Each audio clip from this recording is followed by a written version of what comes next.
Hi, my name is Barb, and today I'm going to tell you about the strip tube ruler. Great, versatile, easy to use, make lots of fun quilts in a hurry. Stay tuned. So this is the strip tube ruler. It comes with a little flyer, and inside has all the instructions to make the Daniela block, which is the basic block. So today, I'm going to show you how to make that Daniela block. You'll see that the ruler here has a pink line and a green line. That doesn't come on the ruler. That is the glow line tape, and that helps me know where to place it instead of searching for that little half inch mark or whatever it is I'm looking for. It shows up really easily and I can find it in a hurry. I also have put on the back some Invisigrip. You can't see it, but it helps stick it to the fabric so it doesn't slide around. You might have grip dots at home. They do the same thing. So we're going to start making the Daniela block.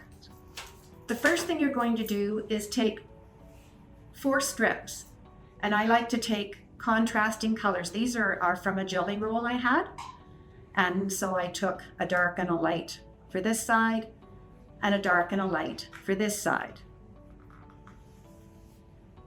You're going to sew those strips together, putting a dark and a light together and another dark and a light together. And then you'll have 2 pairs. Once you have that done, you're going to take those 2 pairs and sew them and make, guess what? A tube. Strip tube ruler. It's all about making tubes. So I've done this. I've sewn it with some darker threads so that you can see where I'm putting my ruler to cut. Hopefully you can see. Once you have your tube made, do give it a press, because once those threads are all nicely pressed, it cuts much smoother. So I'm going to take my ruler, and these are 2.5 inch blocks on each side. So I'm going to take the 5.5, and it tells you that in any pattern that you have. I'm going to take the 5.5 inch mark. I'm not going to put it on the edge. I'm going to put it right on the seam. I have it upside down. Let's do it right side up. You're going to put it on that seam, that 1/2 inch line, and then you're going to cut a triangle. 1, move that out of the way to cut the upper side. So now you have 1, turn it over. The same thing, that 5.5 inch line is now lined up on this red seam line, and I'm going to make sure it's at the edge here, so I'm going to move it down just a touch. Make another one. And you're going to keep going across. I think you'll get about 10 of these out of your 4 strips of fabric that you have here. Then you take them to your iron. I always press them towards the dark side.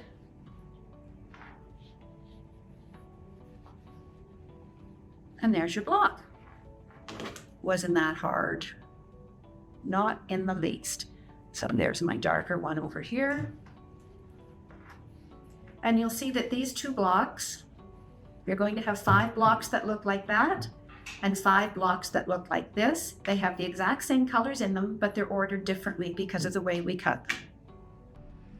Sometimes you'll notice that when you're cutting out a triangle, you'll get a little notch. You probably can't see it on the camera, but there's a little bit of missing fabric there. If I cut this and open it, you'll see that there's a little missing notch of fabric.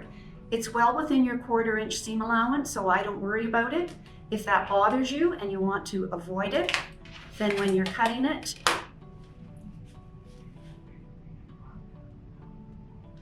see right there, it's going back behind the tape. So in order to avoid it, I could move this over so that my ruler is all the way clear. But then, doing that, you're kind of gonna have to stand on your head or cut with your left hand to cut to trim this one, or turn it over completely. So it's a little bit more fussy to do that. But if that notch bothers you, you can certainly avoid it.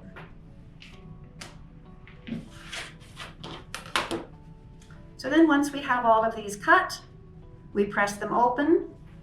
They're all going to be either like this or like this. All the same colors, but in different orders. So I have 5 like this and 5 like this. One's turned the wrong way. Go in the room card. There we are. 5 of each. And when you design them, you're going to put them together. You're going to take 2 of the same from the same pile and put them points together. And then you're going to find 2 from another pile. And you could put them this way to make a block, or you could put them this way, or you could put them this way, or this way. See all your choices? It's all about, first of all, the colors that you choose for your strips will make a big difference in the blocks, and then how you choose to put them together. I wanted to take a second and talk about this nice little Aliso iron that you've seen me use. I just love it. It's absolutely gorgeous. One thing I want to point out is that there are 2 sides to the mat. One says storage side, and it has a little groove to tuck the iron into and keep it safe. The other one says resting, and that's what you use to pop it up and down when you're using it, so it doesn't get stuck in those grooves when you need it. So I want to talk to you a little bit about the design of my blocks that I have at home on my design wall. And you can see the first one, I put them together following the instructions, just willy-nilly. And it looks willy-nilly. It didn't really appeal to me at all. So my second design, just by turning a few blocks around, I got this new look, and I like it a lot better. Much cleaner look, I think. I've shown you a couple of ways to use this ruler, but if you look online or you check out, Lori's got a few patterns in. If you find something online, there must be, I'd like to say 1 million. I know that's exaggerating, but there are a ton of patterns. And Lori has said if they're available and she can get them, she'll order them in for you. So if you find something, just call the store and let them know. One that I want to show you is intertwined. It's really pretty, and if you look really closely, you'll see some half square triangles around the edge of the 2 blocks. And those pinwheels you see, they're made with half square triangles as well. And this ruler will also make half square triangles. I've got 1 strip on each side, created a tube,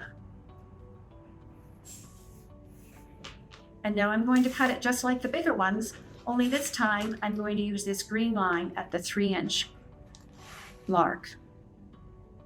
So the 3-inch mark on my stitching line, and you'll notice that there are a couple of stitches left at the top. They pop right out. Half square triangle. Have you ever made them that easily?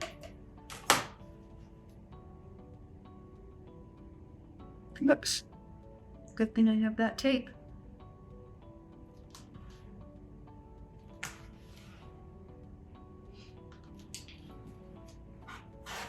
And you just keep going up and down, and you'll have lots and lots of half square triangles in no time at all.